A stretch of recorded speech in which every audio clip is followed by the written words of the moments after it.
Vince Gill, with 22 Grammy Awards to his name and a reputation as the gentleman of country music, has achieved what many musicians dream of: fame, fortune, and a lasting legacy in the heart of Nashville. Known for his soulful voice and heartfelt songs, Vince is the epitome of success in the country music world. However, beneath his accomplishments lies a history shaped by profound loss, personal struggles, and moments of near collapse. His journey to stardom wasn't paved with ease. It was built on a foundation of grief, perseverance, and the pain of losing those he loved. Today, at 68, while he should be savoring the fruits of his labor, Vince continues to face his own health challenges and those of those closest to him. This is the story of the man behind the music, the unseen struggles, and the lessons learned along the way. A humble beginning in Norman, Oklahoma. Vince Gill's story began in Norman, Oklahoma in the late 1950s, a place not known for producing musical legends. Raised in a modest household, Vince was surrounded by the sounds of music from a very young age. His father, J. Stanley "Stan" Gill, worked as a lawyer, but was also a passionate musician. After long days in the courthouse, he would unwind by strumming bluegrass and country melodies on his guitar and banjo. Vince's mother, Jareen, also had a talent for music, often harmonizing with her husband on the family's porch. The Gill household was filled with music, a constant thread connecting the family through life's ups and downs. Vince, the youngest of three, grew up in an environment where music was much more than a hobby. It was a lifeline, one that would later be reflected in his own songs. A life shaped by tragedy and music. Vince's love for music began when his grandmother gave him an old guitar at the age of 5. Vince recalls fumbling with the strings and producing his first clumsy sounds while learning Old Shep. That moment marked the beginning of his musical journey. As he grew older, Vince's passion for music deepened. He explored various instruments like the dobro, fiddle, banjo, and mandolin, each one allowing him to express himself in a different way. His first real teacher, J. Julian Atkins, recognized Vince's rare talent and emphasized the importance of discipline and respect for every note. Vince took his music seriously, carrying his guitar to school and even playing House of the Rising Sun during recess. His classmates' applause boosted his confidence, pushing him further into a world where music became his life's mission. The loss of a brother. A turning point in Vince's life. In Vince's childhood, there was one person who understood him more than anyone else: his older half-brother, Bob Cohen. Bob, who was 12 years older than Vince, became his first musical partner. Together, they would spend hours singing and playing guitar, dreaming of big stages and even bigger opportunities.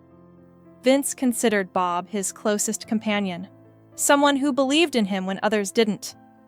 However, tragedy struck in 1967 when Bob, at the age of 22, was involved in a serious car accident that left him with severe brain injuries.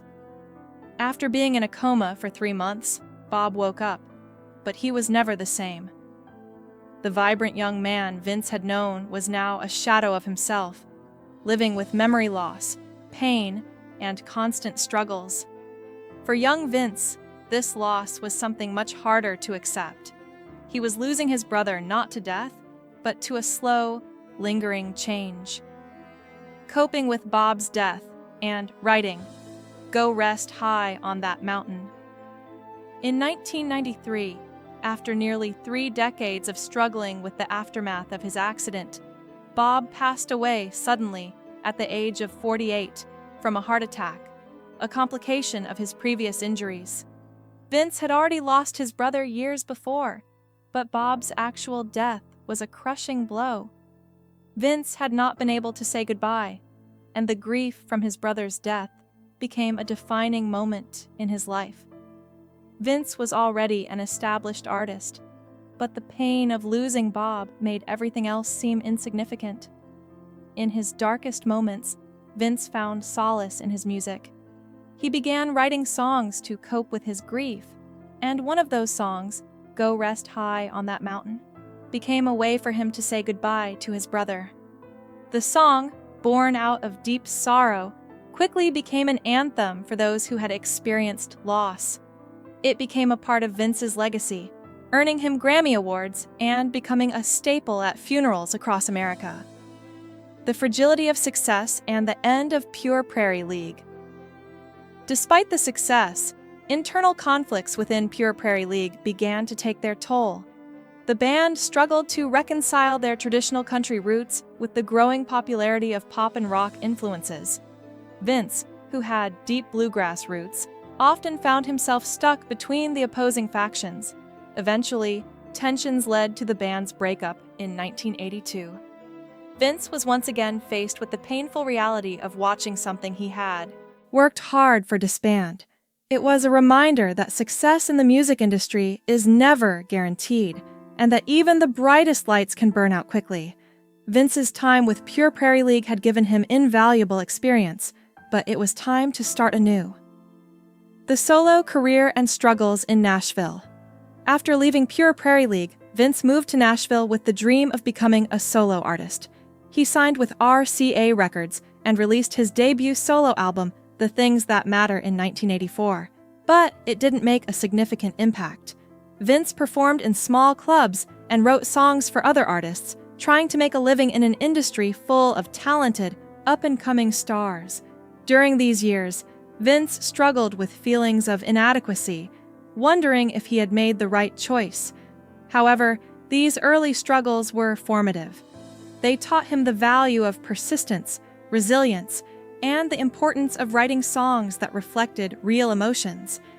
By 1987, Vince had begun to shape his own style, blending gentle ballads with deeply personal lyrics, finding his voice and embracing his legacy.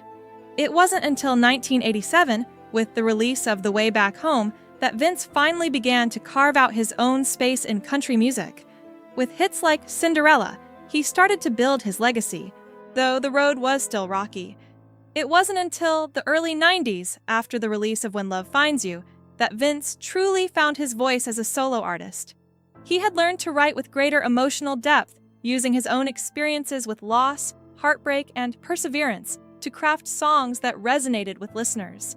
Over the years, Vince's voice evolved into one of the most recognizable in country music, known for its clarity, emotion, and authenticity.